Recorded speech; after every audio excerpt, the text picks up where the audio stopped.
올바른 해석이 있는 믿음, 올바른 해석이 있는 믿음이란 제목으로 하나님의 말씀 증거하겠습니다.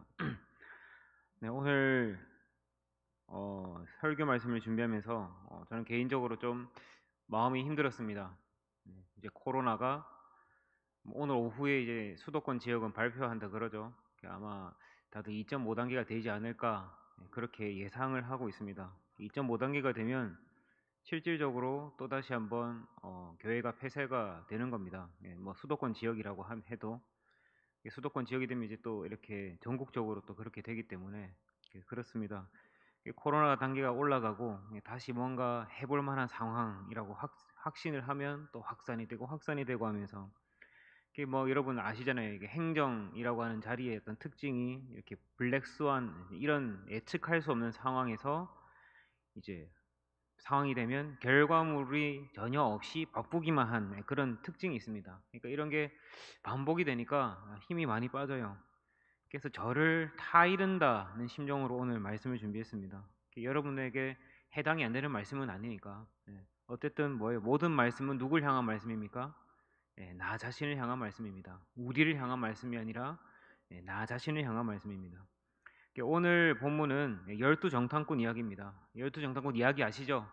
12명이 가나안 땅 정탐을 갔는데 이제 2명은 긍정적 보고 또 10명은 부정적 보고, 그러니까 똑같은 걸 보고 왔는데도 해석이 다릅니다. 그러니까 믿음의 사람은 믿음으로 해석을 하고 불신의 사람은 불신으로 해석을 한다. 그러니까 우리에게 믿음이 들어왔다는 건 뭡니까? 뭐 별거 없습니다. 그냥 바르게 해석을 하는 거, 바르게 바라볼 줄 아는 거, 그게 믿음이라는 것입니다. 우리 뭐 조혜련 씨가 그랬다면서요. 성경을 읽지 않으면 내가 상상하는 하나님을 믿게 된다. 네, 이후 저는 또 그 이유가 있다고 생각합니다. 뭐예요? 성경을 읽고 바르게 해석하지 않으면 또 내가 해석하는 하나님을 믿게 된다. 그렇게 되는 거죠. 그러니까 이 해석의 조명 또한 우리가 해석하는 게 아니라 우리 주 성령께서 성령의 조명으로 우리를 바르게 이해하게 하시고 바르게 깨닫게 하시는 부분입니다. 그러니까 바른 믿음의 해석도 매우 중요하다는 겁니다. 그러니까 똑같은 성경을 읽어도 마찬가지죠. 뭐 똑같은 성경을 읽는데도 신천지가 나오고 똑같은 성경을 읽는데도 뭐 통일교가 나오고 그렇습니다. 그러니까 말씀을 통한 예수 그리스도의 십자가가 어떻게 해석되느냐에 따라서 믿음의 여부가 좌우되듯이 하나님께서 우리에게 주어주신 이 상황 또한 어떻게 이해되어지고 어떻게 해석되어지고 어떻게 납득되어지느냐에 따라 우리의 그 여부가 바로 믿음이라는 것입니다. 이 가나안 땅, 이 포도송이 이렇게 막 사람 머리만 하다 그랬잖아요, 그죠? 그 에스겔 골짜기라 그러는데 그 에스골이 무슨 뜻입니까? 그 송이잖아요, 송이. 그 엄청 큰 포도송이다 뭐 그런 뜻입니다. 그러니까 거기 가니까 과연 하나님께서 약속하신 땅이구나. 젖과 꿀이 흐르는 땅이구나. 포도알 하나가 막 사람 머리통만 하고 포도송이가 무슨 두 사람이 그 꿰어서 가지고 가야 할 정도로 컸답니다. 그러니까 나 사냥해가지고 알죠? 사냥해서 동물 이렇게 앞다리 뒷다리 막대기 묶어가지고 두 사람이 짊어지고 가야 될 정도로. 그러니까 뭐가 어느 게 그만했다고요? 포도 한 송이가. 그러니까 무슨 뜻입니까? 매우 기름지고 좋은 땅이다 그런 이야기입니다. 그러니까 여기서 누가 그렇게 말했습니까? 여호수아와 갈렙이 그렇게 말했습니다. 과연 하나님이 약속하신 땅이다. 진짜 말씀대로 된다 하면서 확신을 가지고 그렇게 해석을 했습니다. 근데 불신의 사람들은 어떻게 해석했습니까? 안 된다. 그러나 안 된다. 그 땅은 안 된다. 왜? 가나안 족속이 너무 세다. 우리는 그 사람들한테 못 이긴다. 그 땅은 너무 거주민이 강해서 우리가 이길 수가 없다. 안악자손이 사는 땅이야. 거기를 쳐다볼 수도 없어. 넘사벽이야. 그게 뭐예요? 똑같은 내용을 보고도 해석이 다르다는 것입니다. 그게 우리 삶의 상황에 있어서 올바른 해석이 있는 우리가 되기를 소망합니다. 그러니까 달란트 비유 아시죠, 여러분? 달란트 비유를 보면 예수님이 게으름을 악이라고 하십니다. 악. 한 달란트 받은 사람이 그 달란트를 땅에 묻었잖아요. 근데 그 주인이 이 악하고 게으른 종아 그렇게 말하십니다. 그러니까 아니 근데 좀 억울하지 않겠어요? 그게 왜 게으른 게 악이에요? 라고 물어볼 수도 있잖아요. 그죠? 우리 집에서 흐르는 피인데요. 제 천성이 그런데요. 어떻게 그러고 할 수 있습니까? 그렇게 말할 수도 있습니다. 그렇게 말하고 싶겠지만 분명히 말하지만 게으름은 악입니다. 그러니까 예수님은 늘 뭐예요? 그 나타나는 표면적 행동에 그 뿌리의 근원을 항상 지적하십니다. 미워하면 살인이라 그러고 또 게으르면 악이라고 그러시고, 그러니까 일단 여러분 게으르다는 것 자체가 뭐예요? 게을러지면 항상 자기 합리화를 하게 되어 있습니다. 자기 합리화. 그러니까 과도한 자기 사랑의 표현이라고 말하기도 합니다. 그러니까 자기가 몹쓸 인간이 되지 않으려고 뭘 해요? 그렇게 하기 위해서 뭘 해야 됩니까? 이제 상황을 자기한테 유리하게 만드는 작업을 해야 되거든요. 게으른 사람은. 그러니까 게으른 사람이 원망을 잘하게 되어 있습니다. 예, 게으른 사람이 항상 상대방을 공격하게 되어 있습니다. 그러니까 여러분 부정적인 말을 잘 하는 사람치고 이렇게 부지런한 사람 별로 없습니다. 왜? 자기의 추한 것들을 계속 포장하기 위해서 다른 사람을 공격하고 자기의 그 어떤 게으른 특성을 숨기기 위해서 현재 처한 상황을 변명거리로 만들려고 그렇게 삼습니다. 그러니까 여러분 앞으로 우리가 살면서 점점 더 많이 보게 될 겁니다. 이런 사람. 어떤 사람요? 부정적인 말하는 사람. 그리고 부정적인 말하는 사람 치고 제대로 살고 있는 경우는 거의 보지 못하는 경우로 보게 될 겁니다. 왜? 그 사람 게으르기 때문에 그렇습니다. 그러니까 여러분 달란트를 준 주인을 한번 보세요. 굉장히 좋은 주인이거든요. 여러분 한 달란트가 얼마라 그럽니까? 혹시 아세요? 한 달란트가 얼마인지? 이게 뭐 이거는 근데 이게 이 달란트에 대한 화폐 단위의 여부에 대해서 분분한데 어쨌든 로마 이 시대의 화폐 단위로 보고 보통 6천 데나리온이라 그럽니다. 6천 데나리온. 그럼 1 데나리온은 얼마죠? 예, 뭐 하루 일당이라 그러죠 당시에. 그러면 6천 일치의 그 일당입니다. 6천 일치에. 와 엄청나죠. 그러면 한 10만 원 정도 잡고 일당을 그러면 6억이거든요. 예, 그러면 어마어마한 돈이잖아요, 그죠? 어마어마한 돈.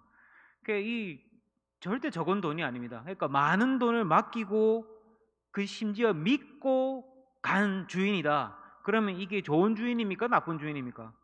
좋은 주인이죠. 그러니까 신뢰하는 마음이었으면 절대 이렇게 못할 거 아니에요. 근데 이제 이 한 달란트 받은 종은 뭐예요?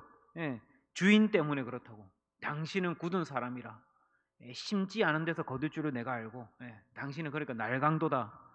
그러니까 자기의 게으른 행동의 원인을 주인에게 뒤집어 씌우고 합리화라는 거죠. 그러니까 원인을 자기에게서 찾는 게 아니라 어디에서 찾습니까? 외부에서 찾는 거. 외부에서. 그게 악하다는 겁니다. 예, 게으르다는 거. 그러니까 오늘 본문의 이스라엘 백성들도 마찬가지입니다. 지금 두려워서 완전 쫄아 있습니다. 그러면 우리가 어떻게 해야 됩니까? 쫄아 있으면 내가 문제입니다. 해야죠. 내가. 합리화를 하는 게 아니라 내가 문제입니다. 내가 부족합니다. 내가 이 상황에서 두려움을 가지고 있습니다. 이게 문제인 거잖아요. 그러니까 저도 이런 현상이 막 생기려고 하는 것 같아요. 이제 우리 12월이잖아요. 그죠? 어느덧 달력도 한 장 남았습니다. 라고 말하는. 예, 우리 그러면 뭐 해야 됩니까? 이제 사랑방 개편도 하고 해야 되는데 그걸 우리 연말 연초 준비 청년부에 앞으로 진행해야 될 그거 준비할 것도 바쁜데 또 코로나가 왔어요. 코로나가. 그러니까 저는 이게 변명이 되는 게 너무 싫습니다. 예, 변명이 되는 게 싫습니다. 근데 또 두렵기도 하고 세 번째나 이렇게 오니까 근데 여러분 아시죠? 결정되어지지 못하고 확정되어지지 못한 부분들이 이 사람을 힘들게 하잖아요. 그러니까 수많은 연말 행사들을 어떻게 준비할 것인가.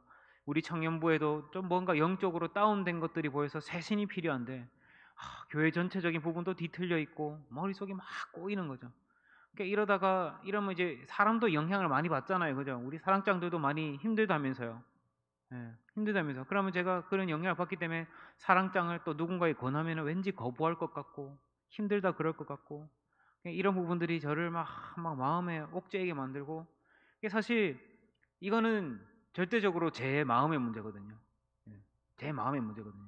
근데 두려운 마음이 문제죠. 환경 탓을 만들고 싶은 본성, 코로나 탓으로 만들고 싶은 악한 본성, 예, 제 마음의 문제거든요. 그러니까 오늘 본문의 이스라엘 백성들도 마찬가지입니다. 환경 탓으로 돌리죠. 왜 하나님, 왜 이런 땅으로 나를 이끌어 가십니까? 왜 이런 상황으로 만들고 계십니까? 하는 원망이 나오는 거죠. 그러니까 우리가 똑같은 상황을 볼 때에도 똑같은 거 아니겠습니까? 왜 이렇게 상황을 만드십니까? 왜 이것 때문에? 이것 때문에. 근데 우리가 믿음의 시각을 가지고 있으면 어때요? 고난이 오면 우리가 성령이 충만하고 믿음이 충만할 때는 다르죠. 고난이 오면 이거 연단이다. 하나님이 날 자녀로 삼는 뜻인가 보다. 하나님께서 나를 통해 뭔가 큰 일을 하시려나 보다 하는 그런 믿음이 있잖아요. 그래서 큰 시험이 오면 하나님 나를 예비 후보가 아니라 주전으로 사용하시려나다 보고 그렇게 해석이 되고 믿음의 어떤 그 승화가 일어나거든요. 승화. 근데 안 그렇다는 거죠. 그러니까 여러분 그 축구 선수 손흥민 축구 선수도 보니까 뭐 지난주에 며칠 전에 축구했죠. 그 뭐 루도 고레츠 그 약체팀하고 하니까 출전 안 시키더만. 예, 아예 안 내보내더만. 막 후보급 선수들로 출전시키고. 그래도 4대 0으로 이기대요. 그 팀이 토트넘이. 그러니까 왜 출전 안 시켰을까요? 예, 오늘 밤에 진짜 센 팀하고 붙어야 된다더라고. 진짜 센 팀. 진짜 센 팀으로 붙으려면 진짜 이제 주전급이 체력을 딱 보충해야겠죠. 그게 손흥민이 주전이거든요. 근데 손흥민이 아씨 왜 나한테는 이런 강팀하고 붙게 하고 왜 저런 쪼렙팀하고는 안 붙게 합니까? 나도 저 팀하고 붙게 해주세요라고 하지 않죠. 손흥민은 어떻게 생각해? 아 나도 주전이고 강팀이니까 체력을 비축하고 내일 폭발적으로 퍼포먼스를 내야겠구나. 예. 해석이 그렇다니까 해석이. 그러니까 지금 우리의 어떤 상황이 어떤 상황입니까? 딱 그 좋은 고난의 상황입니다. 지금 이 상황을 어떻게 해석하고 있습니까? 어떻게 바라보고 있고 어떻게 전망하고 있습니까? 여러분 그 교회에 보면요 진짜 그 교역자들만 모여 있는 어떤 커뮤니티에 가보면 이 코로나 때문에 믿음을 저버리고 간 사람이 엄청나게 많답니다. 예, 코로나 이것 때문에 그냥 그냥 믿음을 저버리는 믿음을 교회를 안 나오는 정도가 아니라 아예 믿음을 저버리는 거. 왜 그렇습니까? 해석을 못하니까 바르게 바라볼 줄을 모르니까.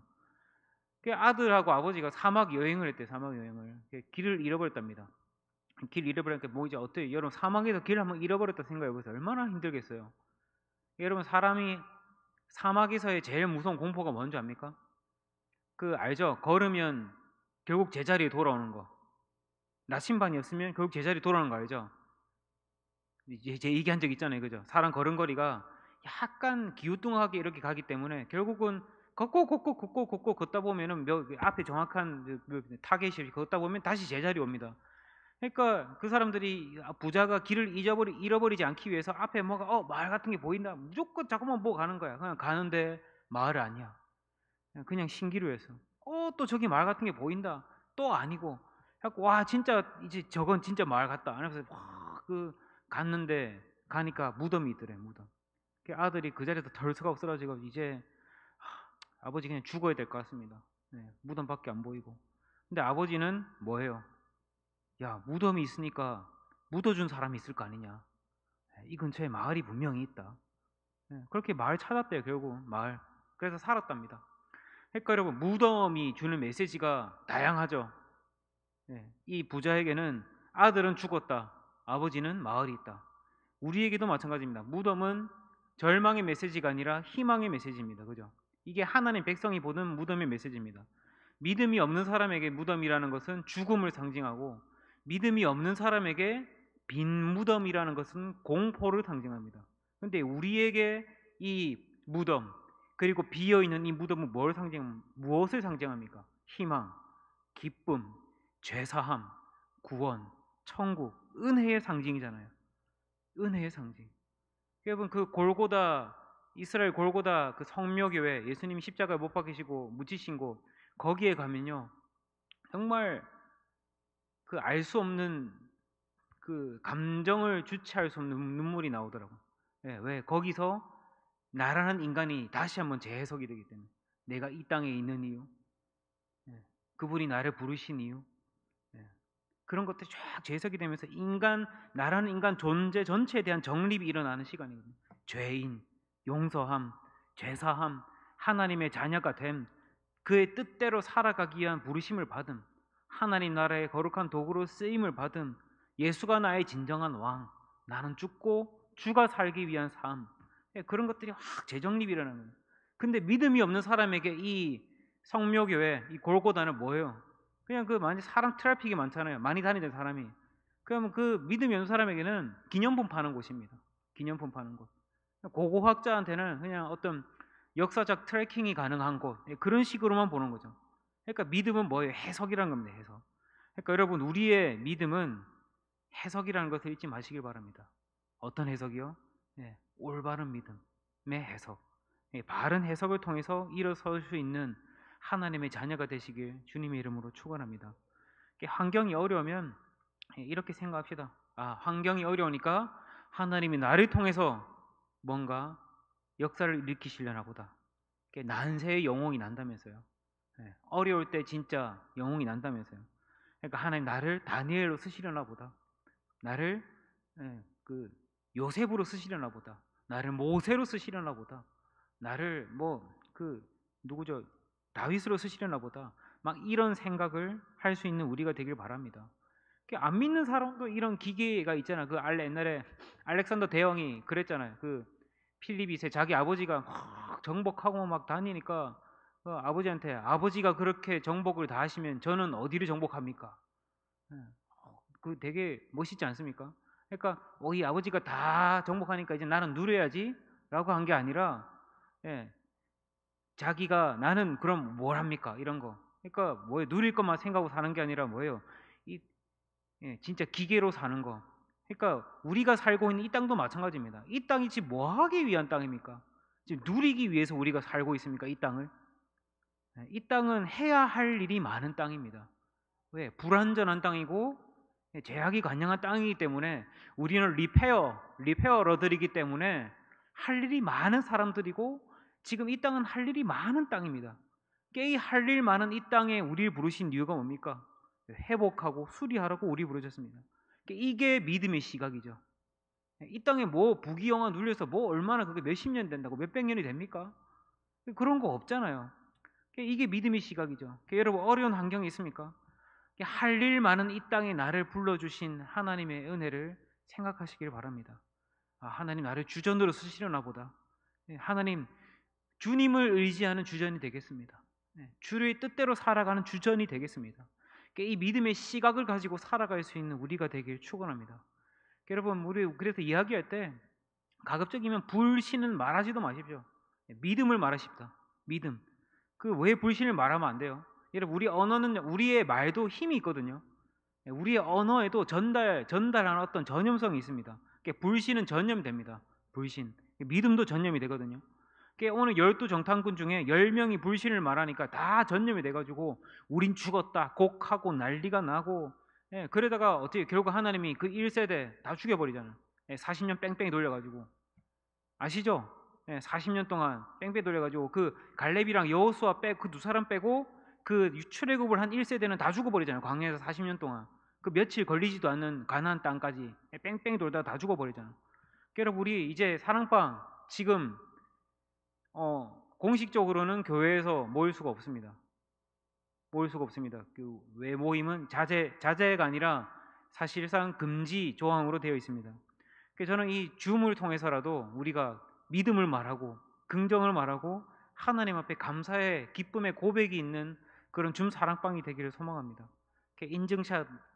인증샷 놀이도 한번 하고 우리가 물리적으로 한 공간에 있지 않아도 그 스크린이 그 디스플레이 패널이 교회가 되는 그런 교회를 만들어 보죠. 거기가 내 주 예수 모신 곳이 아닙니까? 내 주 예수 모신 곳이 그 어디나 하늘나라 할렐루야 찬양하세 내 모든 죄 사함받고 주 예수와 동행하니 그 어디나 하늘나라. 뭐 여기 있으면 더 좋죠. 근데 어디서든지 교회로 만들 수 있는 믿음의 해석, 믿음의 은혜의 관점. 그 옛날에 독일군 그 세계대전 때 독일군 포로가 된 미국인 이야기 혹시 들어보셨어요? 네, 한 적 있었나? 뭐 우리 새벽 때 했었나? 그 독일군 그 땅에 이렇게 보통 무덤을 만들잖아요. 위에 이렇게 씌어서 못 올라오게 막아놓고. 독일군 그 지키는 보초가 이제 감옥에 있는 그 미군 포로들한테 이제 재밌는 걸 하려고 빵 쪼가리를 집어 던졌어. 빵 쪼가리를. 왜 빵 쪼가리 집어 던졌냐면 서로 먹으려고 막 아비규환인 그 모습을 즐기려고. 그래서 빵 쪼가리를 탁 집어 던졌는데 먼저 빵을 탁 잡은 소년이 잠깐 하더니 우리 여기서 손을 높이 들고 우리 여기서 주님의 성만찬을 합시다. 그러면서 그 소년이 기도하고 이것은 주의 몸 대신 살입니다 하고 나눠 먹었대요. 뭐예요 그게? 더 이상 포로 수용소가 아니죠. 거기는 교회죠. 감옥인데 교회야. 그러니까 그 독일군이 얼마나 부끄러웠었겠어요. 독일도 기독교 국가인데 그게 전념입니다. 전념. 그러니까 우리가 이 위기의 많은 순간순간에, 어려운 순간에 지옥과 같은 순간이 있습니다. 아비규환과 같은 순간이 있습니다. 그런데 그 똑같은 상황의 해석에 따라서, 반응에 따라서 천국으로 변화가 된다는 것입니다. 우리의 모습을 한번 살펴봅시다. 10명의 모습입니까? 2명의 모습입니까? 예. 어려움이 있으면 우리의 어떤 행동이 드러날까요? 히스테리, 예민함, 우울함. 여러분, 우울해지는 이유 중에 상당수가, 그게 우울증이 우리 영적으로 보면 절대 병이 아닌 거 아시죠? 사실 내 마음의 상태인 거 아시죠? 시기, 원망, 질투, 게으름 이런 것들이 섞여서 우울해지는 거거든요. 그 어떤 여성 심리학자분이 그러더라고요. 내 이름이 갑자기 기억이 안 나는데, 요새 정신의학과 병원 가면 전부 다 우울증으로 처방을 때려버린다고. 자기는 그게 너무 이해가 너무 속상하다고. 뭐 가면 전부 공황장애로 처방을 때려버린다고.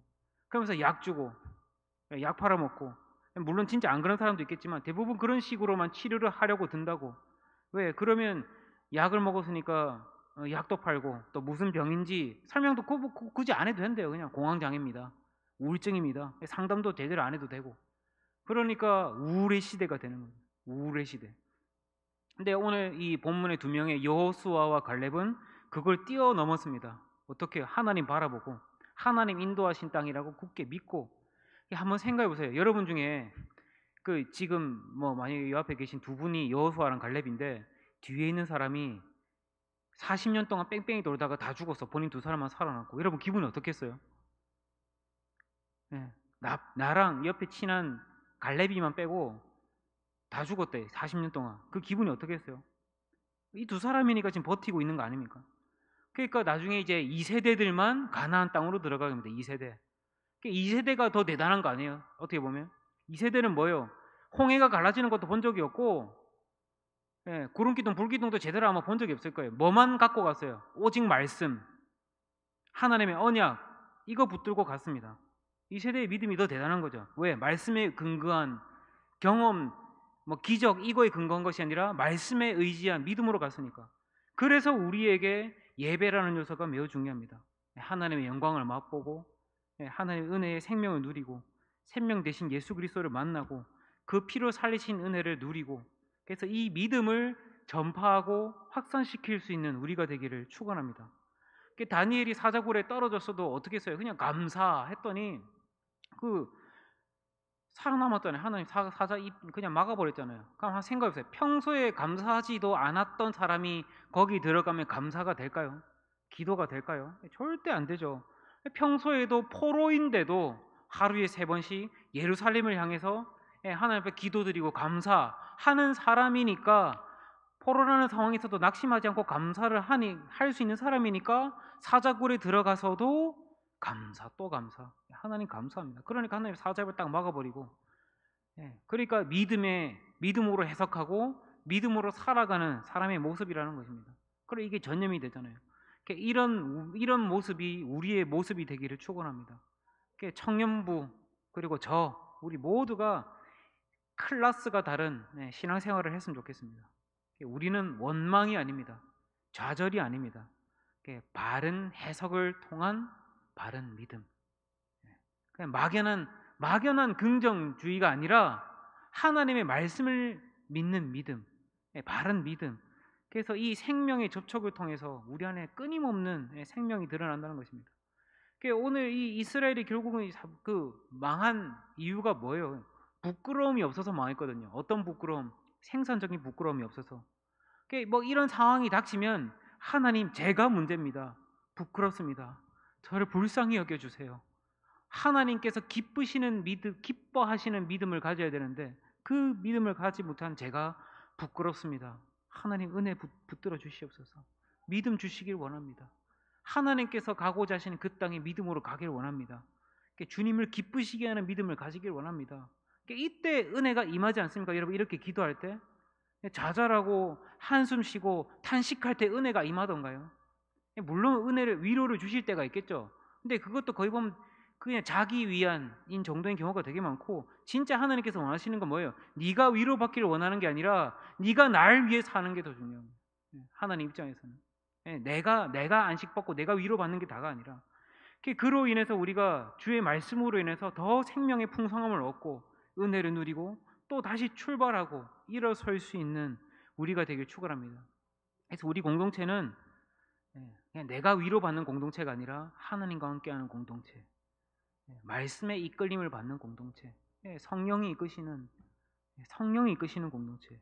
그래서 바른 해석에 의한 바른 믿음으로 살아가는 그런 야긴과 보아스가 되어서 하나님께서 놀라운 일들을 우리로 하여금 이루어 가시는 우리가 되기를 주님의 이름으로 축원합니다.